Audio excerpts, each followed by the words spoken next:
네, 오늘 정치권 이슈들은 신성범 전 의원, 배종우 세한대 교수와 함께 자세하게 짚어보겠습니다. 어서 오십시오. 안녕하세요. 네, 네, 안녕하십니까. 안녕하세요. 네, 일본이 어제 초등학교 교과서와 관련해서 이번에도 역사를 왜곡한 것으로 확인이 됐습니다.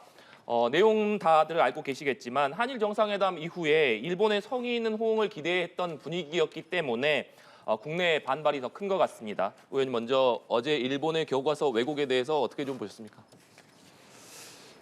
우리 국민들 입장에서는 굉장히 화가 나는 부분이 다시 부각된 거죠. 네. 그런데 이런 문제를 접할 때 조금은 좀 냉정하게 보는 게 맞다. 냉정이라는 말 속에는 여러 가지가 있는데 사실관계를 먼저 살펴볼 필요가 있다. 일본 교과서는 우리와 마찬가지로 국정이나 검정 교과서다. 근데 4년마다 한 번씩 하는데 얘들은 이번에 초등학교 사회 교과서를 편찬 지침에 따라서 만들었는데 거기에 어떻게 보면 강제 부분을 굉장히 적게 표현하거나 애매모호한 표현으로 뭐 넘어갔다는 거죠. 그렇게 얼버무렸다는 건데 이게 그러니까 지금 윤석열 대통령의 방일 이후에 이게 생겼기 때문에 국민들이 감정은 안 좋은데 윤 대통령의 방일과 직접 연결되냐 그건 아니에요. 왜냐하면 얘들을 보면은 일본 교과서를 우리도 마찬가지예요. 근데 마찬가지인데 방침에 따라서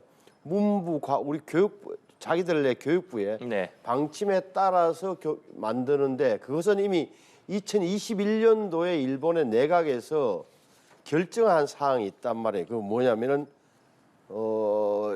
일제 시대 때 조선인 그러니까 한국 사람들을 강제징용해서 불법이 아니다. 왜? 그때 조선인들은 일본국 국민이었다라는 대전자에서 합법적인 공권력의 작동이었다고 보는 일본의 시각 그대로인 거예요. 근데 이거는 우리하고는 말이 안 돼. 우리하고는 정반대. 우리는 철저하게 1905년, 1910년도에 그 조약은 무효다. 불법이기 때문에 무효라는 입장을 지금까지 어느 정부가 견지하고 있다는 점을 분명히 하고 그래서 윤석열 정부 방일 때문에 대통령의 방일 때문에 이 문제가 생겼다. 그건 아니에요. 네. 정확히 해야 돼요. 그건 다시 말하면 윤석열 대통령이 양보를 하니까 일본 정부에서 양보 더 밀면 되겠네 해가지고 교과서로 밀어붙인 게 아니라 이것은 그들의 시간표에 의해서 된 것이다라는 점을 분명히 해야 된다. 저는 그래 봐요. 그래서 우리는 이 문제에 어떻게 대응할 거냐. 제가 보기에는 우리는 우리식대로 우리의 교과서 지침을 잘 만들어서 철저하게 역사관을 교육시키고 일본은 우리가 계속 지금 하는 대로 항의하고 시정을 요구하고 이 역사 전쟁은 오래 간다. 역사와 외교는 분리하는 게 현실적이다. 다시 말하면 정치인 특히나 국내 정치로 데리고 오는 건 굉장히 위험해질 수 있다고 봐요. 네, 윤 대통령의 이번 방일과 일본 교과서 왜곡과는 분리해서 좀 봐야 된다 이런 말씀이신데 교수님께서는 어떻게 보십니까? 외교하고 과거사를 분리할 수 있을까요? 일본 같은 경우는 이제 우리하고 특수한 관계 아니겠습니까? 실제로 임진왜란의 침략의 역사가 있고 또 일제 36년의 침략 지배의 역사가 있기 때문에 이 잘못된 과거에 대해서 일본이 명확하게 직시하고 사과 반성하지 않는다면은 새로운 한일 미래 관계로 갈 수가 없는 거죠. 윤석열 대통령이 일방적이고 굴욕적인 한일 정상회담을 했던 것도 결국은 우리가 또 윤석열 대통령이 성의를 갖고 새로운 한일 관계를 위해서 노력하면은 일본 측도 여기에 부응할 것이다. 그래서 장기적으로는 새로운 한일 관계, 미래지향적인 한일 관계가 펼쳐질 것이다.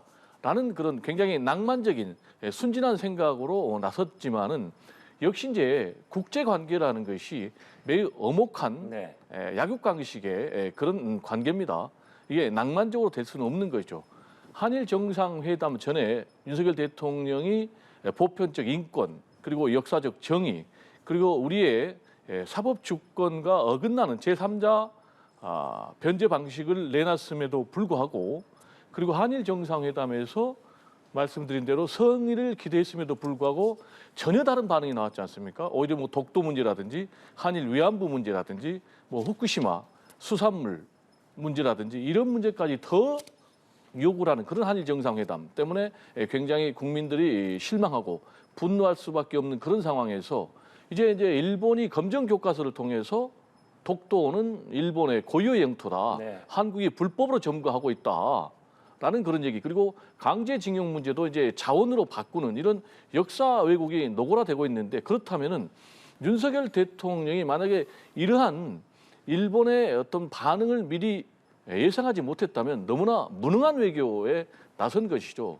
중요한 것은 윤석열 대통령이 매우 중요한 이런 외교 문제를 일방적 독단적으로 할 경우에는 첫 번째로는 국내 갈등이 더 심화될 수밖에 없다. 그리고 두 번째로 국민들의 갈등과 분노가 커지면 커질수록 윤석열 대통령이 한일 관계를 미래지향적으로 갈 수가 없고 지난번에 박근혜 전 대통령 시대도 있었지만은 두 정권이 위안부 문제에 대해서 합의를 했지만은 더구나 최종적으로 불가역적으로 합의를 했지만 결국 정권이 바뀌면서 다 뒤집어졌지 않습니까? 그래서 한일 관계가 더 악화됐지 않습니까? 따라서 지금이라도 윤석열 대통령은 일방적 독단적으로 할 것이 아니고 국민들의 의견을 좀 수렴하고 또 야당과도 대화를 해서 좀 합리적으로 국민들이 동의할 수 있는 그런 새로운 한일 관계 해법을 내놓을 필요가 있다라는 얘기를 좀 드리고 싶습니다. 민주당은 어제 일본의 역사 왜곡 교과서를 고리로 해서 다시금 공세에 나선 모습입니다. 이재명 대표는 지난번에 있었던 한일 정상회담을 3.16 외교 참사다 이렇게 지칭하기도 했는데 조금 전에 정상회담 진상규명을 위한 국정조사 요구서를 제출을 했습니다. 상임위마다 또 청문회를 열겠다 이렇게 밝힌 상황인데 국정조사 그리고 청문회 필요성에 대해서는 어떻게 보고 계십니까? 상임위 차원은 그러니까 박진 외교장관을 불러다가 외교통상위원회에서 도대체 어떻게 생겼냐고 따지는 거야. 뭐 국회에 그건 아니고 야당이 요구할 수 있다고 보는데 국정조사로 가면 이거는 좀 오버하는 거예요. 굉장히 좀 뭐랄까 과잉 대응하는 거다. 이것은 오히려 일본의 논리를 오히려 보강한다. 일본 측에서는 그거 보십시오. 윤석열 대통령이 우리한테 와서 이렇게 굉장히 통 크게 하지만 한국이라는 나라는 언제든지 정치 환경에 따라서 역사 기준이 바뀔 수 있습니다. 있는 나라는 의심을 하고 있는 차에 야당에서 이렇게 국정조사까지 한다. 그래서 이거는 분명하게 국익에 손상되는 행위예요. 그 부분에 대해서는 명확하게 짚고 넘어가고 이렇게 말을 하려면 이런 대목은 남아있는 거예요. 예를 들어서 이 역사 교과서 검증이 적어도 3월 중순에 일어나는 일을 우리 정부는 몰랐을까?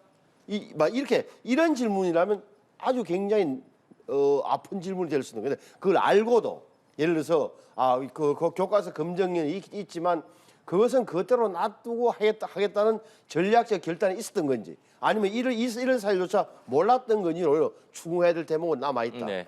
그럼에도 불구하고 제가 거듭 말씀드리고 싶은 것은 일본은 계속 자기들의 국익에 따라서 자기들의 국책 방침에 따라서 교과서를 만들고 있는 거예요.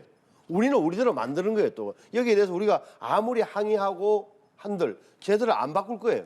그럼 안 바꾸면 우리가 현실적으로 우리는 우리의 역사의 주체 관점을 서술 관점을 굉장히 정확하고 어떻게 보면은 냉정하게 해주는 게 더 유일한 대응 방안이다. 이걸 가지고 우리 항의는 할 수 있어요. 항의하고 항상 뭐 대사 초치해서 항의하고 하겠지만 제가 보기에는 이렇게 해서 이 문제를 이렇게 하면 남는 질문은 아까 말씀드린 대로 그럼 시점은 우리가 이런 거까지 몰랐느냐 알았는데 알고도 한 거냐는 남을 거고 그러면 안 했다면 그럼 이 문제를 계속 지금 이재명 대통령이 됐더라면 지금 민주당 정부라면 뭐가 됐을 거예요. 변화가 하나도 없는데 교과서 문제 때문에 항의하는 것 외에 다른 변화가 있었겠습니까? 그런 차이는 있다라는 점을 좀 염두에 둬야 돼요. 그러니까 이 문제는 제가 보기 역사 문제는 말이죠. 한 100년 이상 가는 거예요. 이거는 끝까지 두 나라가 존재하는 한 정확히 말하면은 일본과 우리 관계뿐만 아니라 이 문제는 제가 개인적으로는 한반도 통일, 남과 북이 통일될 때 역사 전쟁의 최후 승리자가 가려지는 문제예요. 왜? 북한도 우리 한민족으로 다 탄압을 받았기 때문에 따라서 이것을 이렇게 봐야 돼. 길게 장기적으로 봐야 되지. 이걸 또 교과서를 바꿨네. 어제 오늘은 이야기는 아니잖아요. 그렇게 흥분할 사안은 아니다 이 말이에요. 네, 교수님. 이게 흥분할 상황이 아니면 뭘 가지고 흥분하죠? 그렇게 독도는 흥분할 일본 땅이라고 주장을 하는데 흥분을 안 하면은 뭘 가지고 흥분하죠? 그리고 명백하게 강제징용이 있었고 정군 위안부 문제가 있었는데 그걸 다 부정하는데 여기에 대해서 흥분 안 한다면은 첫 번째로 역사의 정의를 부정하는 것이고 두 번째로 이런 침략의 역사가 계속될 수밖에 없는 거예요. 근데 문제는 이런 잘못된 외교를 우리 대통령이 하기 때문에 지금 국민들이 분노하고 있는 것 아니겠습니까? 국민 여론조사를 보면은 잘못됐다가 60%, 잘했다가 40%, 20%포인트나 높아요. 그러니까 이거에 대해서 지금 야권에서 당연히 국정조사 추진하자, 그리고 청문회 추진하자라고 하고 있는 것이죠. 그런데 여기에 대해서 지금 우리 신 의원께서 이것은 국익을 오히려 손상시키는 것이라는 건데 이미 지금 국익이 손상이 됐어요. 왜냐? 일방적인 퍼주기, 굴욕얘기 하고 있으니까 이렇게 이제 대통령께서 제3자 변제 방식을 내놓으니까 일본이 독도를 자기네 땅이라고 해도 그리고 강제징용 문제는 없었다라고 해도 지금 우리는 항의하기가 굉장히 어려운 상황이에요. 자, 그러면 어떻게 해야 되느냐? 지금 독도를 자기네 땅이라고 일본 역사 교과서, 사회 교과서에 이제 지금 버젓이 수록하는데 여기에 대해서 지금 뭐 정식으로 일본 대사를 초청한 것도 아니고 대통령이 직접 항의하지도 안 하고 있는데 저는 이 부분에 대해서는 대통령이 단호하게 기시다 수상에 대해서 총리에 대해서 항의를 해야 된다. 그리고 잘못된 부분에 대해서는 바로 잡을 것을 요구를 해야 된다. 그렇지 않으면은 오히려 한일 관계는 새로운 미래가 아니라 더 깊은 분열과 갈등, 대립의 관계로 악화될 수밖에 없다라는 좀 우려를 던지고 싶습니다. 그리고 또 하나 지금 통치의 정당성이 흔들리고 있어요. 그게 무슨 얘기냐? 지금 종교단체를 중심으로 해서 지금 지식인들 또 대학가에서 지금 퇴진운동이 벌어나고 있지 않습니까? 그럼 왜 이렇게 윤석열 정권 퇴진운동이 벌어지고 있는가? 일방적으로 하기 때문에 지금 통치의 정당성이 흔들리고 있다. 따라서 국민들의 의견, 야당의 의견을 수렴하지 않고 계속된다면은 정권의 존재가 상당히 위태로울 수 있다라는 얘기를 좀 드리고 싶습니다. 그래서 이제 흥분하지 말아야 된다면 오해가 있는 건데 제 말씀의 취지는 이런 거예요. 개인적으로 언론과 모든 국민이야 어떻게 속이 불불 끓는 거야. 그런 거 다 아는 사실인데 다만 정치권에서 특히 정치권이라 하면 정부나 여당이나 국회, 야당을 포함해서 여기에 대해서 새로운 일이 벌어진 것이냐 흥분하기 시작하면서 말려든다는 취지로 이야기를 한 거예요. 그러니까 이것은 해마다 어떻게 보면 우리가 계속적으로 몇십 년 동안 일본 역사 교과서 왜곡을 규탄한다는 시위와 수많은 심지어는 교과서 불태우는 까지 우리가 시위를 다 했었단 말이에요. 근데 왜 안 바뀐 거에 대한 나름의 또 뭐랄까 객관적 사실에 근거한 데 보면 해석은 필요하다. 우리가 대응을 현명히 해야 되는 취지지. 어느 국민이 독도는 한국이 불법 점거했다고 불법 점거하고 있다라는 표현에 분노하지 않을 사람이 어디 있겠어요. 하지만 우리가 실효적으로 지배하고 있다는 독도를 지배하고 있다는 사실은 끊임없이 변함없는 사실이란 말이에요. 또 하나는 일본 교과서에 보면 우리 독도뿐만 아니라 러시아와 영토 분쟁을 겪고 있는 이른바 북방 영토 또한 중국과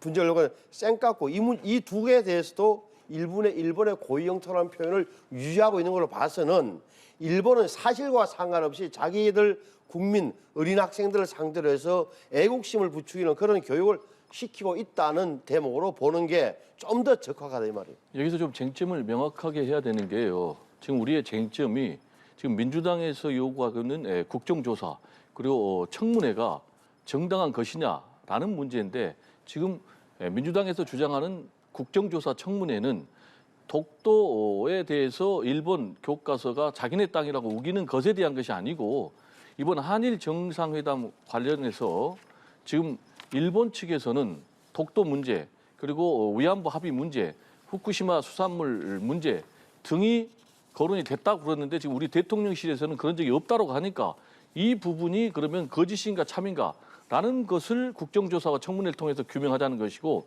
또 하나는 두 번째로 윤석열 대통령이 제3자 변제 방식을 강제징용 해법으로 내놨고 또 한일 정상회담 과정에서 구상권을 포기하겠다라고 했는데 이 부분이 과연 위헌이냐 위법이냐 또는 직무유기냐 직권남용이냐라는 부분을 따지자라는 것이다라는 얘기를 좀 명확하게 말씀을 드립니다.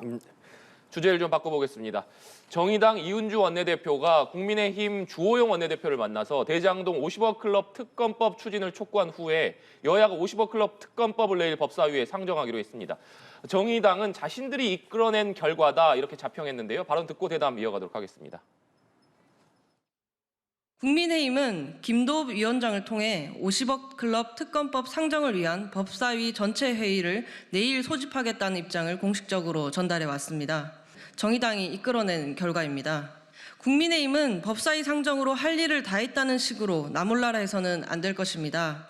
국민이 납득하는 결론을 내지 못하는 경우 50억 클럽 특검이 21대 국회 임기 내에 반드시 발동될 수 있도록 최선을 다할 것임을 약속드립니다. 네, 당초 민주당 계획은 50억 클럽과 김건희 여사 관련 특검법을 정의당과 함께 패스트트랙에 올리겠다 이러한 계획이었었는데 캐스팅 보트를 쥐고 있는 정의당이 국민의힘을 만나서 50억 클럽 특검법을 법사위에 올렸습니다. 정의당이 다수당인 민주당의 손을 잡지 않고 국민의힘과 함께 이렇게 추진한 배경은 어떻게 봐야겠습니까? 제가 볼 때는 뭐 명분보다는 실리를 취하겠다라는 그런 계산으로 보여집니다. 네. 여기서 그럼 정의당이 노리고 있는 실리라는 것은 뭐냐? 아시겠지만 지난번에 이제 꼼수 위성정당으로서의 선거 제도, 선거법이 개편이 되면서 결국 이제 6석으로 쪼그라들었지 않습니까? 따라서 이번에 지금 선거제 개편 논의가 있기 때문에 이 선거제 개편 논의 과정에서 유리한 좀 고지를 차지해서 정의당의 세를 좀 확장시키겠다라는 그런 계산이 담긴 것 같아요.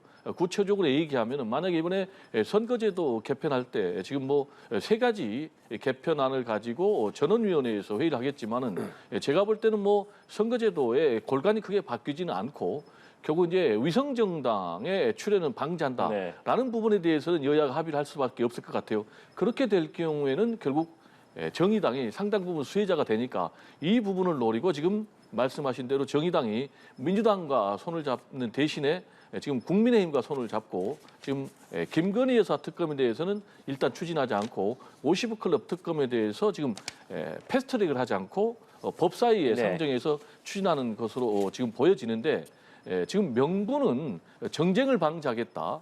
그리고 두 번째로는 속도 때문이다.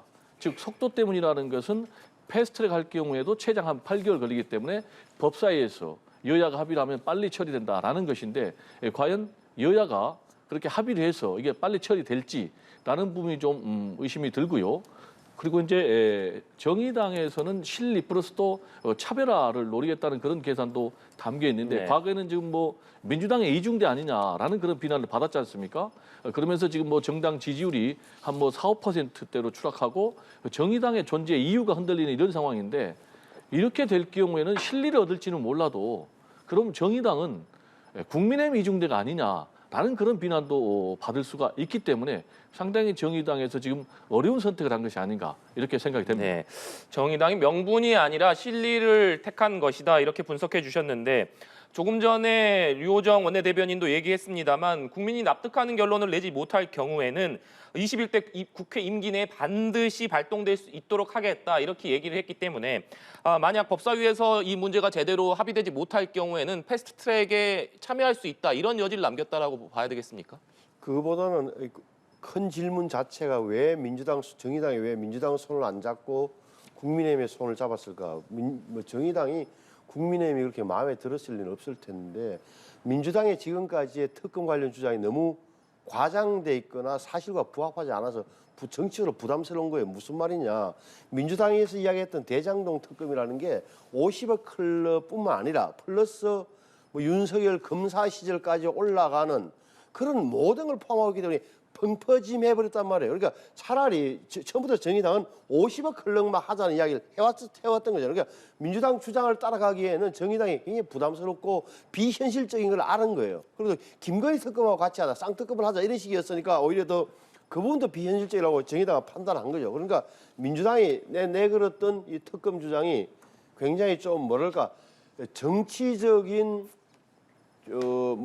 주장이 섞인 그런 특검법이었기 때문에 정의당 입장에서는 받아들일 수 없었던 거고 비난을 감수하면서까지 일부 비난을 감수하면서까지 저렇게 국민의힘과 손을 잡았다면 국민의힘 입장에서도 김도읍 법사위원장이 정식으로 법사위원장 안건을 올리겠다니까 민주당이 빠진 상태에서 특검법이 통과되든지 이렇게 될 거예요. 그럼 결국은 그 문제다. 그리고 이제 만약에 국민의힘에서 성의를 안 보일 경우에는 자기들은 또 뭐 정의당 입장에서는 다르게 움직일 수 있다는 여지를 남겨놓은 거죠. 네, 민주당은 계속해서 쌍특검 추진 의사를 밝혔기 때문에 그렇다면 앞으로의 민주당의 대응 방향은 어떻게 저희가 전망해 볼 수 있겠습니까? 민주당에서는 뭐 계속 쌍특검 추진을 네. 하겠죠. 그리고 쌍특검의 필요성에 대해서 계속 역설하겠죠.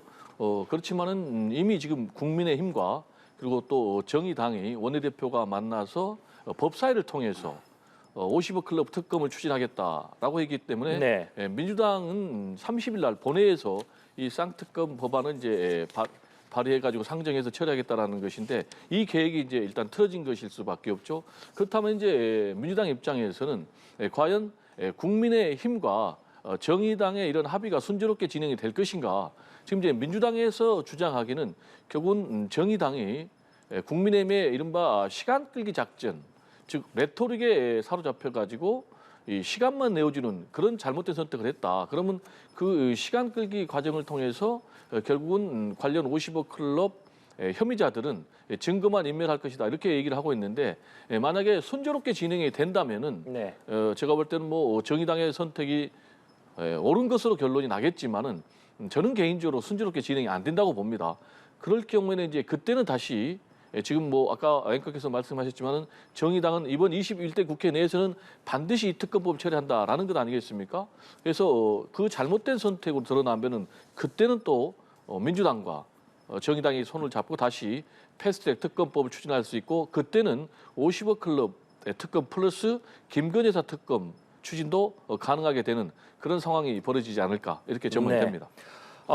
주제를 또 바꿔보겠습니다. 최근에 국민의힘 김재원 최고위원이 미국의 한 강연회에서 전광훈 목사가 우파 진영을 통일했다 이렇게 발언한 것을 놓고 당 내에서도 비판적인 목소리가 나왔습니다. 이 때문에 김재원 최고위원이 즉각 공개적으로 사과를 했는데 앞서 5.18 정신 헌법 수록 반대 발언으로 논란이 일었을 때도 즉각적으로 사과를 한 이후에 다시 이 발언이 나왔기 때문에 김재원 최고위원의 사과에 대한 진정성 논란이 좀 일고 있는 것 같습니다. 이 부분은 어떻게 보십니까? 그 김재원 전 의원이 이제 수석 최고위원인데 그 무게가 대단한 거 아니에요. 어차피 뭐 최고위원 중에 득표율이 가장 많았던 분인데 왜 저럴까? 그러니까 전당대 끝난 지 얼마 안 돼서 정강원 목사 교회 가가지고 당의 방침 또는 당이 지금까지 해왔던 입장과는 전혀 다른 이야기를 하고 또 미국 가서도 저런 이야기를 하니 첫 번째는 왜 저럴까? 네. 왜 저럴까? 제가 보기에는 뭐가 정강원 목사한테 지난번 전당대회 과정에서 도움을 많이 받았다. 무슨 말이냐? 정강원 목사가 국민의힘 점령운동이라는 이름으로 많은 당원들, 얼마인지 아무도 몰라요 지금. 혹자는 5만 회를, 혹자는 10만 회를 하는데 당원들을 가입시키고 그 영향력으로 어떻게 보면 김재원 최고를 밀어준 건 아니냐, 도와준 거 아니냐, 이런 의심이 들 줄은. 그러니까 그거 아니면은 저렇게 할 이유가 없는데 왜 저럴까? 발언의 내용에 대해서는 뭐 한마디로 이야기하면은 지금까지 국민의힘이 취해왔던 입장과 아주 정반대되는 거잖아요. 네. 다시 말하면은 이정현 전 대표, 그다음에 이준석 전 대표, 김종인 전 비대위원장이 광주로, 전주로, 전남으로 이렇게 그렇게 이른바 언론에서 표현하는 대로 서진을 많이 했던 입장에 비하면 완전히 이상한 이야기를 했고 특히나 또한 정강원 우파 진영을 정강원 목사라는 분이 천하통일했다고 한 것도 사실과 맞지 않은 본인의 과대한 평가 내지는 본인의 생각이란 말이에요. 이런 부분에서는 당에 엄청난 부담을 네. 국민의힘에 엄청난 부담을 주었다. 특히나 내년 총선을 앞두고 호남 민심이라는 게 뭐 당연히 수도권하고 다 연동돼 있고 연결돼 있는 시점이 있는 건데 도대체 선거를 앞두고 어떻게 하려는 거냐는 소리가 나오고 있는 거죠. 네, 당에 큰 부담을 줬다 이렇게 말씀하셨는데 역시 홍준표 대구시장 같은 경우에는 그렇기 때문에 김재원 최고위원에 대해서 징계해야 된다 이런 강한 목소리를 내기도 했습니다. 김기현 지도부에서 김재원 최고위원에 대해서 어떤 조치를 취하리라고 보십니까? 뭐 지금 유야무야 끌려내는 거 아니겠습니까? 왜냐하면은 김기현 대표 같은 경우도 뭐 자중자애 해달라라는 수위의 메시지를 던졌지 지금 홍준표 대구시장처럼 강력하게 이건 뭐 제명 처리해야 된다라는 그런 입장을 내놓은 것은 아니지 않습니까? 저는 이제 이 김재원 최고위원 같은 경우는 지금 이번에 전당대회 때 제가 알기로는 1등으로 당선된 그런 최고위원으로 네. 알고 있는데 그러면 이 사람은 보통 지도부가 아니고 국민의힘의 최고 지도부란 말이에요. 그런데 이런 분이 계속된 망언을 내놓고 있단 말이에요. 5.18 관련해서 망언을 내놓고 있고 또 이번에는 정강원 목사 관련해서 망언을 내놓고 있는데 정강원 목사가 우파 진영을 전부에 천하통일했다라는 얘기는 지금 뒤집어서 좀 풀어서 해석하면은 국민의힘은 극우 정당이라는 것을 스스로 고백하는 거예요. 그러면은 여기에 대해서 만약에 이번에도 유야무야 지나게 된다면은 결국은 국민의힘은 스스로 극우 우파 정당이라는 걸 인정한 그런 것이기 때문에 네. 확실하게 이번 기회에 중징계를 해야 된다라는 얘기를 좀 드리고 싶고요. 또 하나 저는 좀 궁금한 게 과연 국민의힘에 5.18을 부정하는 그런 극우 정당의 DNA가 있는 것이 아닌가 좀 의심이 됩니다. 왜냐하면 지난번에도 5.18 망언 3인이 있었잖아요. 그 3인 중에 한 명 김진태 전 의원 같은 경우 지금 이제 강원도지사를 하고 있습니다. 이때도 솜방망이 징계를 했거든요. 그렇기 때문에 결국은 이런 부분의 망언이 계속 이어지고 있는 것이 아닌가 생각이 되고 망언이 계속 이어지고 있고 그럼에도 불구하고 중징계가 안 나온 것은 스스로 국민의힘에서 그런 DNA를 갖고 있는 그런 고백이 아닌가 이렇게 좀 우려가 됩니다. 네, 알겠습니다. 오늘 두 분 말씀은 여기까지 듣도록 하겠습니다. 지금까지 신성범 전 의원, 배종호 세한대 교수와 얘기 나눠봤습니다. 오늘 말씀 고맙습니다. 네, 감사합니다.